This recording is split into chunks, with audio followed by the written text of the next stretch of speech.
When you talk of life in Malawi, you talk of having maize. I think prior to 2004, 2005, we had the country was not was in food security, food deficit. It was producing less food than it required for food. As such, it depended on the food aid from our cooperating partners.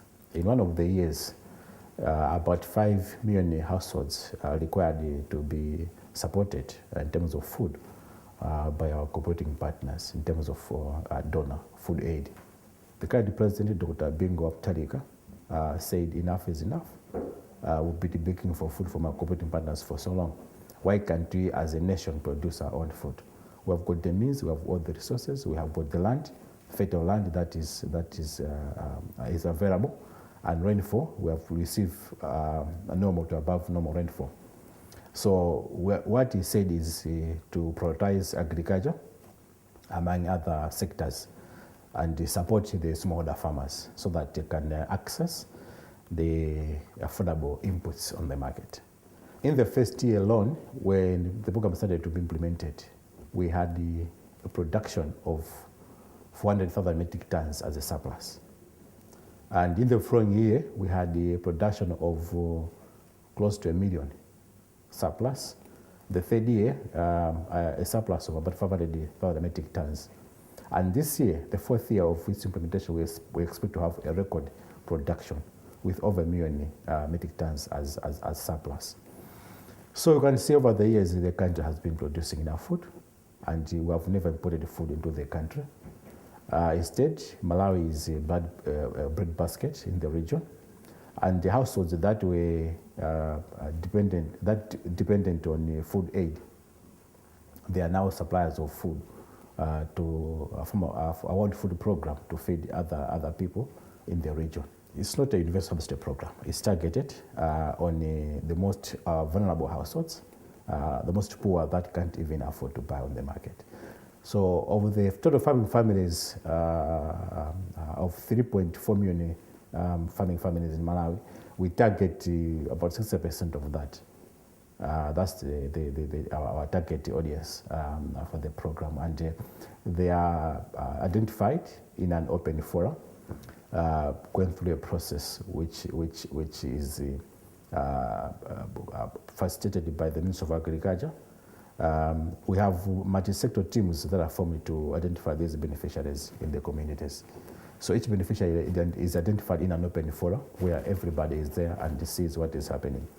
Once the communities have been identified, we issue them with coupons that we produce based on the number of households that have been identified for the program. And each beneficiary gets 2 coupons of fertilizer, one for top dressing, the other for basal dressing.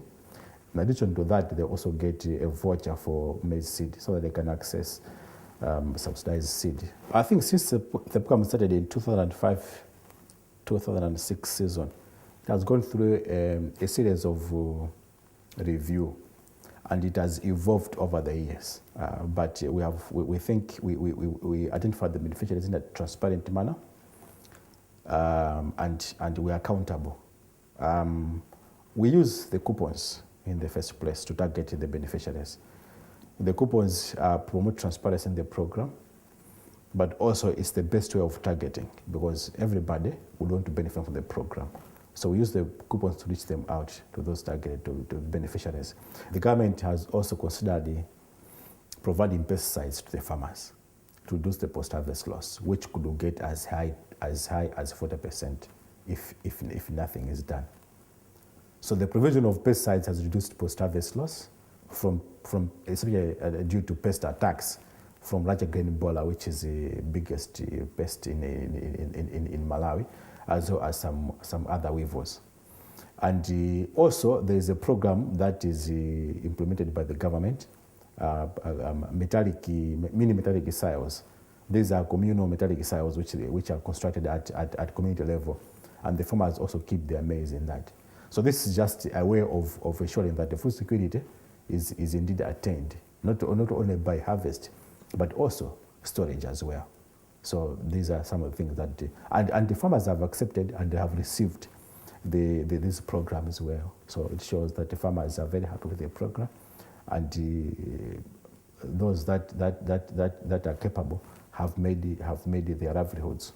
At the heads of state in Maputo in 2003, the heads of governments agreed to allocate at least 10% of their national budgets to agriculture, so that we could generate and maintain a 6% growth in the sector to have an impact on poverty alleviation within the region.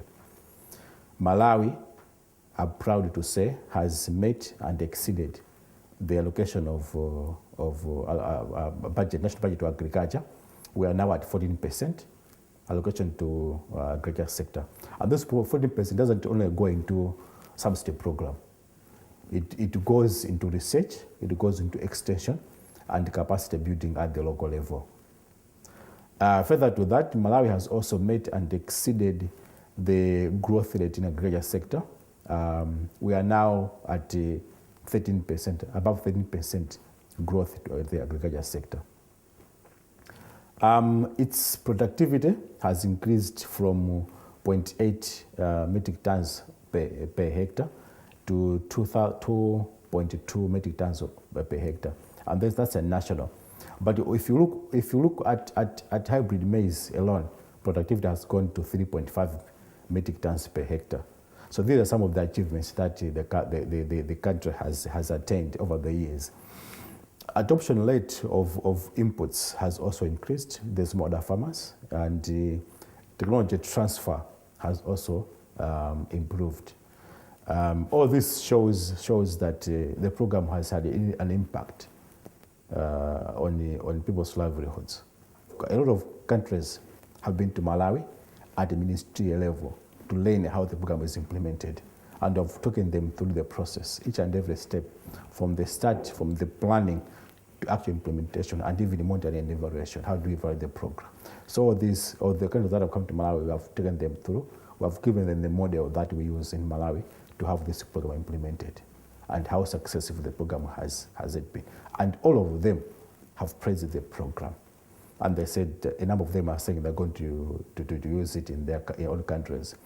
Some of the countries have been implementing more or less a similar program, but not the way we've been implementing. So that's why they came to Malawi to learn. It's all because of our good leadership and commitment at the highest level that this program has been a success. Indeed, Malawi is a breadbasket, and it's evident. We have a lot of food, we have surplus, and we have a lot of grain reserves. We have built additional grain reserves over the last 3 years to store our maize. And as I said, our farmers who were dependent on food aid are now suppliers to World Food Program. That is not a mean achievement. So we owe it to the program itself that the country has, in terms of economy, has improved. Other countries, if they would do the same, they would definitely have their economies improve. Those that depend on agriculture, just like Malawi, investment in agriculture pays off.